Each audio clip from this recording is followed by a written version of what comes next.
Hello and welcome to my channel. In today's video I'll be unboxing and reviewing this month's SketchBox May 2021, and as usual the full description of each item will be listed in the box below. Let's get started. Don't forget I do have a free pet portrait giveaway going on, so stick around if you're new and I'll explain later on. As always, first let's take our sticker and stick it in my brand new sketchbook. I got the sketchbook from my birthday trip to the Museum of Modern Arts. I'm not sure how well this sketchbook will hold over since it does not seem to be a mixed media sketchbook, but I'm super excited either way, and we'll see how far we can push this thing. All right, now we have a Pastels box, which I did not think that I would enjoy at first, but we'll see how this goes. The first thing here is the Holbien oil pastels in white, Indian red, and oxide of olive, and they retail for $5.75 each. So right off the bat, I really appreciate that this comes with its own little case, because oil pastels can get very messy, as everyone may or may not know, and so I really appreciate that it comes with this cute little plastic thing to keep them nice and safe in.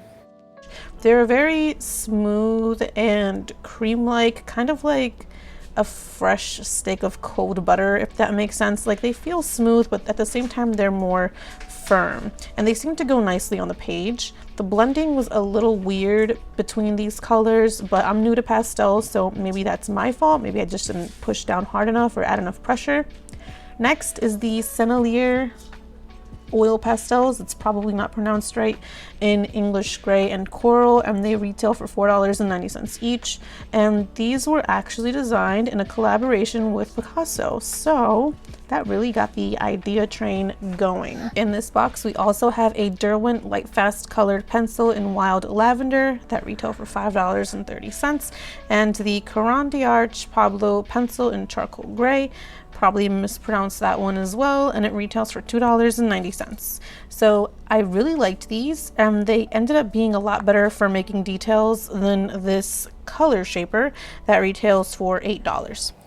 And I also forgot to mention that it has a really cool stiff tip.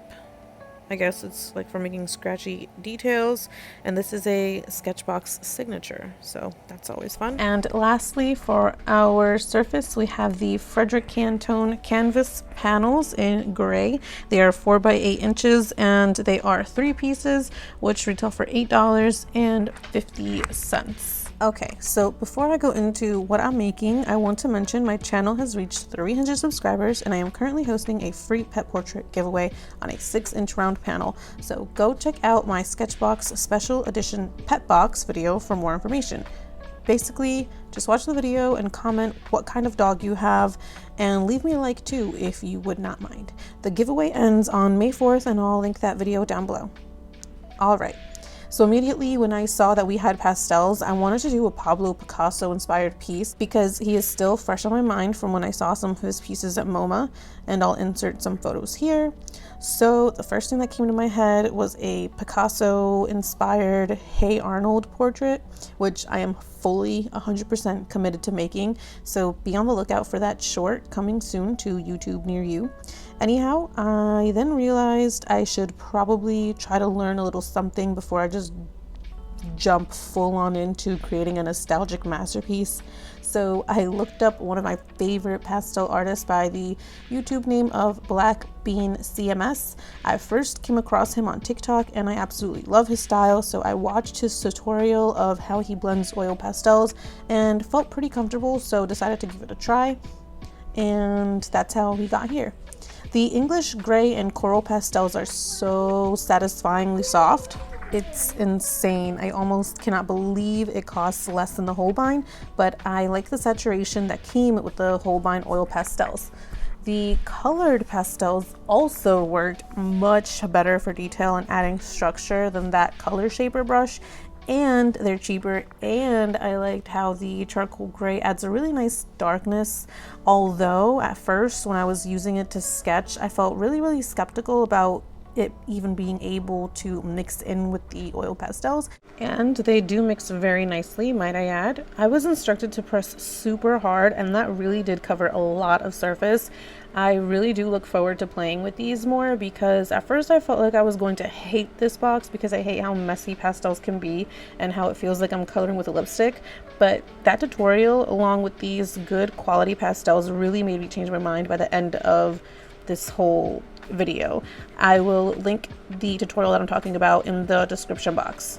If you haven't checked out or are unaware of who this artist is, I highly suggest you go and find him. He does some oil paintings as well. Really like his content, so totally go check him out. As for me, I'm going to continue doing research so I can better familiarize myself with these pastels. I think I'm going to try them out in the pastel sketchbook, I guess I think it is, that I have. I have some pastel paper that I've used, I think, only once, and if I'm remembering correctly, it came in a Palatal Packs box. Now I want to talk a little bit about, and I'm sorry if you can hear the air conditioner in the background, it's a really hot night, but I want to talk about the color palette or the color story that they sent in this box. Now, if you've seen some of my other videos, I typically prefer when an art subscription box sends us the primary colors or even secondary colors so that we can really be able to experiment with it and mix the colors how we want to mix it and actually try out the medium and see how well they mix together and what colors are achievable with just the primary colors. I think that's really important when it comes to testing out new art supplies. But at the same time, I do enjoy the challenge of having these colors that don't seem like they would go together and then having it prove you wrong in the end. At first, when I saw them and I saw the red and the olive green, I really enjoyed those colors. I loved how vibrant it was, and when I pushed down how much surface it would cover. And then when I saw the pink and the blue, well, the English gray, excuse me, and the coral, I loved those colors too. But when I put them side by side, I had no idea how I was supposed to make this work. And I'm still pretty new to color theory, so I do sometimes enjoy when they throw us some colors and you have to really try to sit down and make them work. And it kind of feels like doing a math equation, like an art math problem, kind of trying to figure out how they work together, what would not work together. And so I actually, even though it wasn't primary colors, I enjoyed the color palette of this box. They do clean up fairly easily too. As you'll see, I made a tremendous mess with all the blending and completely ruined them. But honestly, it was nothing that a paper towel couldn't easily clean up. I did end up seeing that it's just much easier to clean just from the tip or go from the bottom up, because if you try to clean each side individually, it does not work out. And overall, this really turned out to be a really fun medium to play with. I have some pastels, but I haven't actually used them. I have these oil pastels from Dollar Tree, which I think will be really fun to compare to them. So maybe for my future update video, I'll do that. And this soft pastel set from a previous art subscription box, I'm pretty sure it was Palatal. And these Prismacolor firm pastels that I literally never use. So maybe this box will help challenge me and get me out of that uncomfortable zone. I also noticed the artist featured this month is a mixed media artist, and it looks like she may have started with an acrylic base and then used the oil pastels on top. So I really do look forward to trying that out too.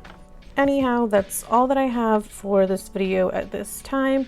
Those are my current opinions and my first impression on these items. I really thank you for sticking along this far, and I hope to see you next time. Bye!